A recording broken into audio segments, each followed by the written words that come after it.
Heaven ambil alih di sini dan WandaVision episode 5. Wah, banyak banget yang bisa ditemuin lagi hal baru di sini. Makanya gue ikut bahas juga dan ya setelah nonton yang ngebahas soal episode 4, beberapa kejadian ya di episode 5 ini dan semakin kelihatan Tyler Hayward tuh jahatnya. Makanya di episode 5 mari kita telusuri lebih dalam. Kita langsung aja ke pembahasannya. Let's go. Kita mulai dari adegan bayi kembar WandaVision yang gak berhenti nangis berhari-hari. Sampai akhirnya Agnes datang nawarin bantuan. Vision ngerasa gak butuh bantuannya dia, dan membuat Agnes tersinggung di sini. Dan kalau kalian sadar, seketika bayi kembar Vision tuh sama Wanda terdiam. Sambil Agnes bilang ke Wanda, perlukah kita ulang lagi dari awal? Makanya Vision di sini mulai heran, kenapa Agnes bisa ngomong kayak gitu? Detailnya bisa kita dapat dari adegan lainnya nanti.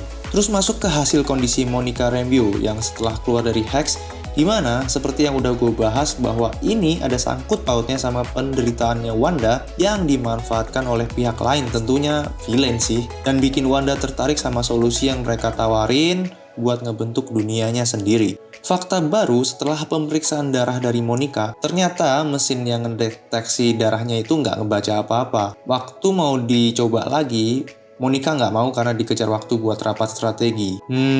Semakin jelas buat dia menjadi Spectrum kah? Ya, mari kita lihat nanti. Ada yang menarik soal Tyler Hayward. Sewaktu Jimmy kelar nyampein soal sejarah Wanda dan nyamperin Darcy, Jimmy kan curhat kalau dia nggak mau ngomongin keburukan dari Wanda, yang direspon Darcy kalau dia mikir bahwa Hayward adalah langsung dipotong ke adegan Hayward yang lagi bilang teroris. Wow, permainan dialog yang menarik mulai terjadi di sini ya. Semacam kayak clue Hayward ini kayak jahat, tapi bagian dari tim villain apa yang mesti kita cari tahu nih, karena belum jelas. Dan sempat gue bahas juga ya bahwa di video soal WandaVision episode 4, Hayward ini mencurigakan. Terkuak juga bahwa benar kalau mayat Vision itu dihidupin lagi di dunia halunya Wanda atau Hex, karena dicolong sama dia di markasnya SWORD 9 hari sebelum kejadian Hex ini muncul, dan semacam di reset kembali lah. Jadinya Vision tuh nggak ingat kehidupan dia sebelum Westview seperti yang dia pertanyakan di akhir episode 5. Lalu ke adegan soal Billy dan Tommy dengan anjingnya, yaitu Sparky. Ini ada easter egg buat ke depan sih. Karena kita lihat bahwa di akhir, si Sparky ini mati, dan kalau di komik, Sparky itu anjing yang berbentuk android, semacam Vision juga yang manusia berbentuk android, yang bisa jadi Sparky muncul dengan bentukan seperti yang di komik. Apalagi Billy Timmy minta anjingnya dihidupin lagi karena tahu Wanda bisa ngelakuin itu. Lalu ada adegan yang waktu ada Monica, Darcy, dan akhirnya Jimmy Woo beliin kopi buat Darcy ya. Monica bilang dia mau minta bantuan temennya yang seorang aerospace engineer. Di sini gue langsung kayak, anjir, jangan bilang ini Reed Richards, woi. Sumpah kalau beneran Fantastic Four udah nambah bibit lagi nih setelah Spider-Man Far From Home, itu sempat ada easter eggs yang menandakan kayak Fantastic Four, 1, 2, 3, 4, plus emang udah jadi rencana MCU juga. Ajib, bener-bener keren sih, astaga gak sabar gue pengen lihat Fantastic Four tuh kayak gimana, dan juga kemungkinan Reed Richards buat muncul di sini mungkin. Gak tahu, mari kita cari tahu nanti lah. Pokoknya ini bikin gue excited banget lah. Kembali lagi ke soal episode 5 ini, sewaktu bahas soal teori-teori untuk menembus Hex, Darcy menduga semua yang ada di dalam Hex ini nyata, karena bendanya padat semua. Terus Captain Marvel disinggung di sini soal kekuatannya yang dapat dari Infinity Stone juga. Ya kita udah tahu lah ya dari Tesseract. Tapi Monica nggak mau ngebahas karena fokus ngomongin Wanda nih.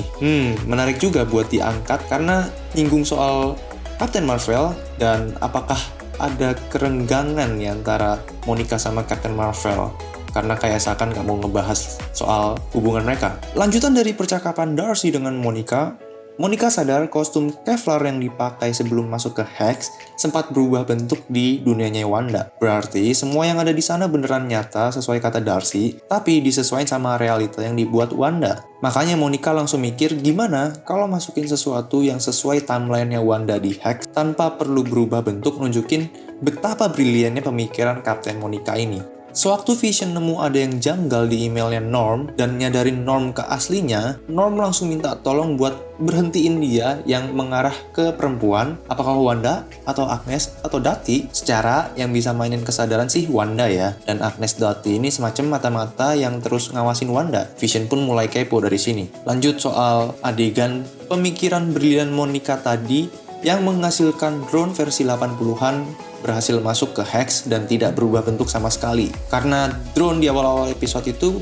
berubah bentuk jadi mainan, karena di zaman 60-an ya belum ada drone yang canggih, makanya langsung berubah jadi mainan helikopter. Drone ini dibuat untuk berkomunikasi dengan Wanda yang ternyata jadi momen buat Tyler buat ngebunuh Wanda karena dia masih menganggap kalau Wanda itu teroris.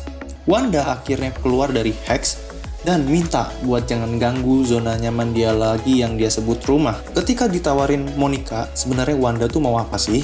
Wanda bilang ini udah cukup. Yang pasti untuk ngewujudin area Westview dengan penduduk sebanyak itu, ada campur tangan orang lain yang menawarkan ke Wanda soal kehidupan yang lebih bahagia. Dan siapa mereka tentunya patut ditelusurin di episode selanjutnya. Akhirnya masuk scene Vision yang mulai interogasi Wanda, nyinggung soal kejadian sama Norm tadi. Dan di sini Wanda jelasin kalau bukan dia yang bikin semua ini terjadi, bahkan dia nggak tahu gimana awalnya bisa sampai begini. Yang berarti Wanda cuma pakai kekuatannya untuk bikin amnesia orang-orang ini. Dan skenarionya seperti diatur orang lain. Duh, bikin gak sabar aja ya lihat wujud asli villainnya. Dan akhirnya muncul juga Evan Peters yang kita tahu dia memerankan Quicksilver di X-Men. Muncul di sini sesuai kata Darcy yaitu recast dari Pietro Maximoff. Bikin terkejut sih karena setting masih tahun 80-an yang kita tahu dari rencana brilian Monica tadi pakai drone-nya, sedangkan Wanda di awal episode dikasih tahu sama Jimmy Woo bahwa dia lahir tahun 1989. Dan di sini Pietro sudah seremaja itu. Hayo, mencurigakan ya.